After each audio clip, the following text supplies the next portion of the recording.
Hi hello Swathi Ganga Kannada YouTube ಚಾನಲ್ಗೆ ಎಲ್ಲರಿಗೂ ಸ್ವಾಗತ ಸುಸ್ವಾಗತ. ಇವತ್ತಿನ ವಿಡಿಯೋದಲ್ಲಿ ಕಾಮಧೇನು ಬಗ್ಗೆ ತಿಳಿಸ್ಕೊಡ್ತಾ ಇದ್ದೀನಿ.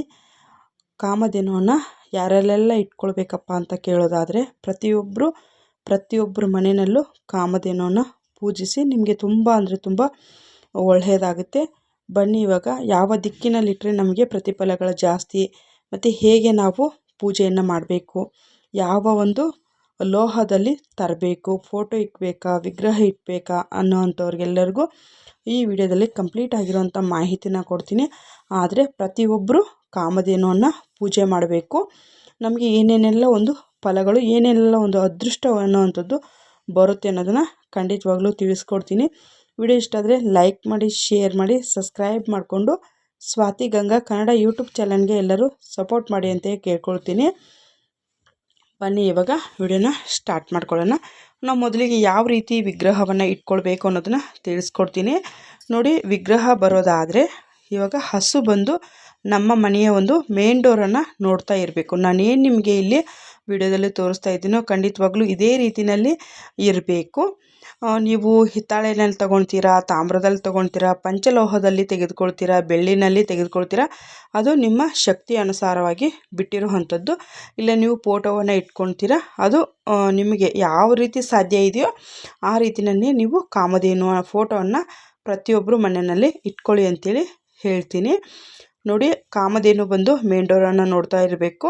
ಈ ಕರು ಬಂದು ಹಸು ಕರು ಬಂದು ಈ ಹಾಲನ್ನು ಕುಡಿತಾ ಇರಬೇಕು. ಈ ರೀತಿ ಆದರೆ ತಾಯಿ ಮತ್ತು ಮಗುವಿನ ಆಶೀರ್ವಾದ ಅನ್ನೋವಂಥದ್ದು ನಮ್ಮ ಮನೆಗೆ ಸಿಗುತ್ತೆ. ಈ ರೀತಿ ಪ್ರತಿಮೆಯನ್ನು ಇಟ್ಕೊಳ್ಳೋದ್ರಿಂದ ನಮಗೆ ಒಂದು ಸಂತಾನ ಭಾಗ್ಯ ಅನ್ನೋವಂಥದ್ದು, ಯಾರನ್ನ ಸಂತಾನಕ್ಕೆ ಪ್ರಯತ್ನ ಮಾಡ್ತಾಯಿದ್ರೆ ಖಂಡಿತವಾಗ್ಲೂ ಅವ್ರಿಗೆ ಸಂತಾನ ಅನ್ನೋವಂಥದ್ದು ಆಗುತ್ತೆ.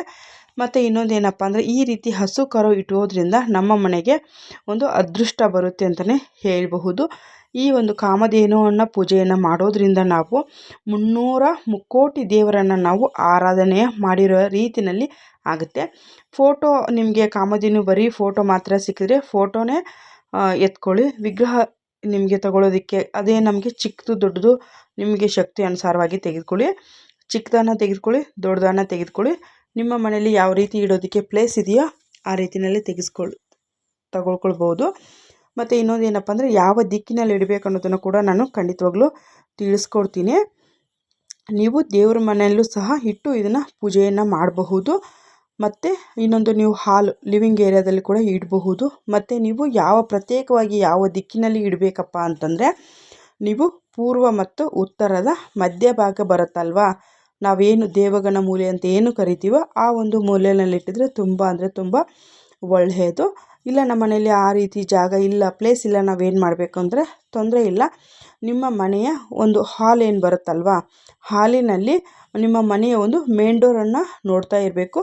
ಪ್ರತಿಯೊಬ್ಬರು ನಿಮ್ಮ ಮನೆಗೆ ಯಾರೇ ಒಬ್ಬರು ಬಂದರೂ ಕೂಡ ಅವರ ದೃಷ್ಟಿ ಅನ್ನೋವಂಥದ್ದು ಈ ಕಾಮಧೇನುವಿನ ಮೇಲೆ ಬೀಳಬೇಕು. ಆ ರೀತಿಯಲ್ಲಿ ಇಟ್ಟಾಗ ನಿಮಗೆ ತುಂಬ ಅಂದರೆ ತುಂಬ ಒಳ್ಳೆಯ ಒಂದು ಶುಭ ಫಲಗಳಾಗಿರ್ಬೋದು, ಒಳ್ಳೆಯ ನಿಮ್ಮ ಮನೆಯ ಒಂದು ಉನ್ನತಿ ಆಗುತ್ತೆ ಅಂತಲೇ ಹೇಳಬಹುದು.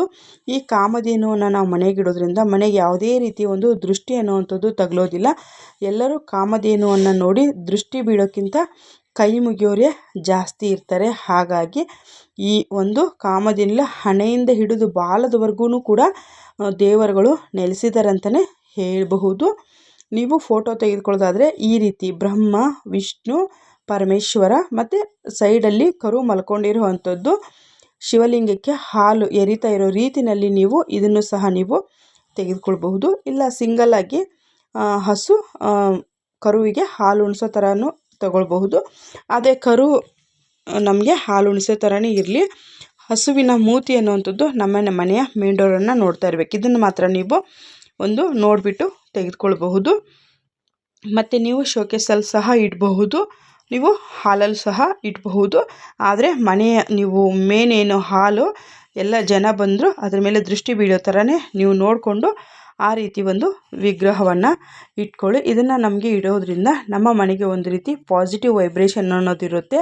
ಮತ್ತು ಮನೆಯಲ್ಲಿ ಒಂದು ಶಾಂತಿವಾಗಿರುವಂಥ ವಾತಾವರಣ, ಮನೆಯಲ್ಲಿ ಎಲ್ಲರೂ ಸಹ ನೀವು ಬೇಕಿದ್ರೆ ನಿಮ್ಮ ಮನೆಯಲ್ಲಿ ತುಂಬ ಜನ ಇಟ್ಟಿರ್ತೀವಿ. ನಾನು ಸಹ ನಮ್ಮ ಮನೆಯಲ್ಲಿ ಇಟ್ಕೊಂಡಿದ್ದೀನಿ. ಆದರೆ ನೋಡಿ, ಮಕ್ಕಳಿಗೆ ಯಾರೆಲ್ಲ ಅಪೇಕ್ಷೆ ಪಡ್ತಾ ಇರ್ತೀರೋ ಅವರು ಈ ರೀತಿ ಕೃಷ್ಣನ ವಿಗ್ರಹನೂ ಸಹ ಇರುತ್ತೆ.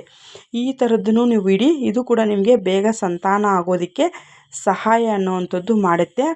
ಪ್ರತಿಯೊಂದು ನಾವು ಒಂದು ಹೊಸ ಮನೆ ಕಟ್ಟೋದ್ರಿಂದ ಹಿಡಿದು ನಾವು ಹಸುವಿನ ಆವಾಹನೆಯನ್ನು ಮಾಡಿನೇ ಮನೆಗೆ ಹೋಗುವಂಥದ್ದು. ಯಾಕಂತಂದರೆ 300 ಮುಕ್ಕೋಟಿ ದೇವತೆಗಳು ಈ ಒಂದು ಕರುವಿನಲ್ಲಿ ನೆಲೆಸಿದ್ದಾರೆ, ಹಸುವಿನಲ್ಲಿ ನೆಲೆಸಿರ್ತಾರೆ. ಹಾಗಾಗಿ ಕೆಲವೊಬ್ಬರು ಹಸು ಕರುವನ್ನು ಸಹ ತೆಗೆದುಕೊಂಡು ಹೋಗ್ತಾರೆ. ಹಸುವಿನಂತೂ ತುಂಬ ಅಂದರೆ ತುಂಬ ನಾವು ಪೂಜೆಯನ್ನು ಮಾಡ್ತಾರೆ, ಪೂಜನೀಯ ಭಾವದಿಂದ ನೋಡ್ತಾರೆ. ಹಾಗಾಗಿ ನಿಮಗೆಲ್ಲಾನ ಒಂದು ಶುಕ್ರವಾರದ ಹೊತ್ತಲ್ಲೋ ಮಂಗಳವಾರದ ಹೊತ್ತಲ್ಲೋ ಎಲ್ಲಾನ ಹಸು ಸಿಕ್ಕಿದ್ರೆ ಆ ಥರ ಒಂದು ಬಾಲವನ್ನು ಮುಟ್ಟಿ ನೀವು ನಮಸ್ಕಾರವನ್ನು ಮಾಡ್ಕೊಳ್ಳಿ. ನೀವೇನೇ ಒಂದು ಒಳ್ಳೆ ಕಾರ್ಯಕ್ಕೆ ಹೋಗ್ತಾ ಇದ್ರೂ ಕೂಡ ಅದು ಖಂಡಿತವಾಗ್ಲೂ ನಿಮಗೆ ಜಯ ಅನ್ನುವಂಥದ್ದು ಸಿಗುತ್ತೆ. ಖಂಡಿತವಾಗ್ಲೂ ನೀವು ಈ ರೀತಿ ಬೇಕಿದ್ರೆ ಎಲ್ಲಾನ ಹೋಗುವಾಗ ನೀವು ಟೆಸ್ಟ್ ಮಾಡಿ ನೋಡಿ, ಖಂಡಿತವಾಗ್ಲೂ ನಿಮಗೆ ಆ ಕೆಲಸ ಅನ್ನುವಂಥದ್ದು ಆಗುತ್ತೆ. ಮತ್ತು ನಿಮ್ಗೆ ಏನಾನ ಹಸು ಕರುವಿನ ಬಗ್ಗೆ ಏನಾನ ಒಂದು ಡೌಟ್ಸ್ಗಳಿದ್ರೂ ಕೂಡ ನೀವು ಯಾವ ದಿನ ತರಬೇಕಂದ್ರೆ ತುಂಬ ಅಂದರೆ ಒಳ್ಳೆಯದು, ಶುಕ್ರವಾರ ದಿವಸ ಮನೆಗೆ ತೆಗೆದುಕೊಂಡು ಬನ್ನಿ. ನಾನು ಮತ್ತೆ ಒಂದು ಸತಿ ದಿಕ್ಕನ್ನು ಹೇಳ್ತೀನಿ. ಉತ್ತರ ಮುಖವಾಗಿ ಇಡಬೇಕು, ಇಲ್ಲ ಪೂರ್ವ ಮುಖವಾಗಿ ಇಡಬೇಕು. ಮುಖ ಮಾಡಿನೇ ನೀವು ಇಡಬೇಕು. ಯಾವ ಕಡೆ ಅಂದರೆ ಆ ಕಡೆಗೆ ಇಡೋದಕ್ಕೆ ಹೋಗಬೇಡಿ. ಉತ್ತರ ಪೂರ್ವದ ಮಧ್ಯದಲ್ಲಿ ಬರುವಂಥ ದೇವಗಣ ಮೂಲೆಯಲ್ಲಿ ನಾವು ಇಡಬೇಕು. ಜಾಗ ಇಲ್ಲಾಂದರೆ ಉತ್ತರದ ದಿಕ್ಕು, ಪೂರ್ವದ ದಿಕ್ಕಿನಲ್ಲಿ ನಾವು ಮುಖ ಮಾಡಿ ಇಡಬಹುದು. ಆದರೆ ಹಾಲಿನಲ್ಲೇ ಇಡಿ, ಎಲ್ಲರ ದೃಷ್ಟಿ ಅದ್ರ ಮೇಲೇ ಬೀಳಿ. ಈ ರೀತಿ ನೀವು ಹಸು ಕರನ್ನು ತಂದು ನಿಮ್ಮ ಮನೆಯ ಒಂದು ಅಭಿವೃದ್ಧಿ ಮಾಡ್ಕೊಳ್ಳಿ ಅಂತೇಳಿ ತಿಳಿಸ್ತೀನಿ. ನಾನು ಕೊಟ್ಟಿರುವಂಥ ಮಾಹಿತಿ ನಿಮಗೆ ಇಷ್ಟ ಆಗಿದ್ದರೆ ಲೈಕ್ ಮಾಡಿ, ಶೇರ್ ಮಾಡಿ, ಸಬ್ಸ್ಕ್ರೈಬ್ ಮಾಡ್ಕೊಳ್ಳಿ. ನೋಡಿ, ಗೃಹ ಪ್ರವೇಶಕ್ಕೂ ಕೂಡ ನಮಗೆ ಹಸು ಕರು ಬೇಕೇ ಬೇಕು. ಎಲ್ಲ ದೇವತೆಗಳನ್ನು ನಾವು ಹಸು ಕರು ತಂದಾಗ ಎಲ್ಲ ದೇವತೆಗಳನ್ನ ಆಹ್ವಾನ ಮಾಡಿರೋ ರೀತಿಯಲ್ಲಾಗುತ್ತೆ. ಲೈಕ್ ಮಾಡಿ.